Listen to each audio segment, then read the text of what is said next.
সিনে ক্যারিয়ারে চিত্রনায়িকা মিষ্টি জান্নাত কতটা সফল তা দর্শকই ভালো বলতে পারবেন। তবে তিনি লাইমলাইটে থাকুক আর না থাকুক, ভক্ত অনুরাগীর অভাব নেই তার।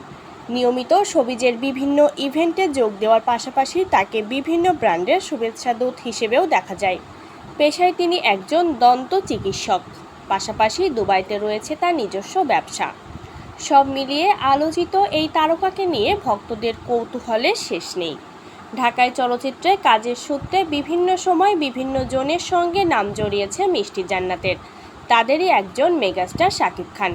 এমনকি শাকিব খানের তৃতীয় স্ত্রী হতে যাচ্ছেন মিষ্টি, এমন গুঞ্জনও চাউর হয়েছিল চলচ্চিত্র পাড়ায়। এরপর থেকেই শাকিবকে নিয়ে বেশ আলোচনায় আসেন মিষ্টি এবং প্রায়ই মেগাস্টারকে নিয়ে সামাজিক মাধ্যমে কৌতূহল জাগানিয়া পোস্ট দিতে দেখা যায় এই নায়িকাকে। সম্প্রতি একটি সংবাদ মাধ্যমের সাক্ষাৎকার অনুষ্ঠানে হাজির হয়ে শাকিব খানকে নিয়ে খোলামেলা কথা বলেছেন মিষ্টি। শাকিব প্রসঙ্গে তিনি বলেন, শাকিব খানকে নিয়ে ভাইরাল হওয়ার বা তার নাম ভাঙিয়ে চলার কোনো ইচ্ছাই আমার নেই। আমি কারো পা ধরে নায়িকা হইনি।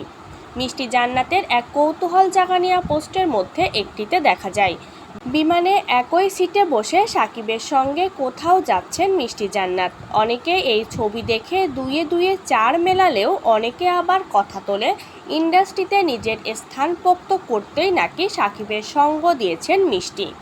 সেই কথা জবাবও দিয়েছেন মিষ্টি জান্নাত। শুধু তাই নয়, শাকিবের সঙ্গে তাদের একটি অন্যরকম কাছের সম্পর্ক রয়েছে আরও ইঙ্গিত দিয়েছেন মিষ্টি।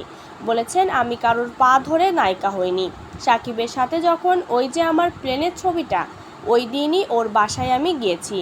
ও ওপর থেকে ওর মার কাছ থেকে খাবার নিয়ে এসে বলেছে তোমার শাশুড়ি রান্না করে নিয়ে এসেছে।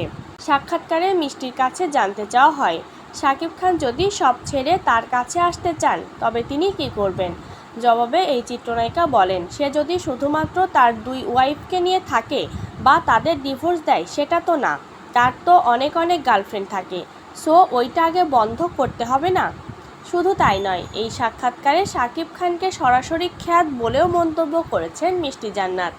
দেশের শীর্ষ 3 জন স্টাইলিশ নায়কের নাম জানতে চাওয়া হলে মিষ্টি বলেন, হিরো শাকিব খান 1 নম্বরে।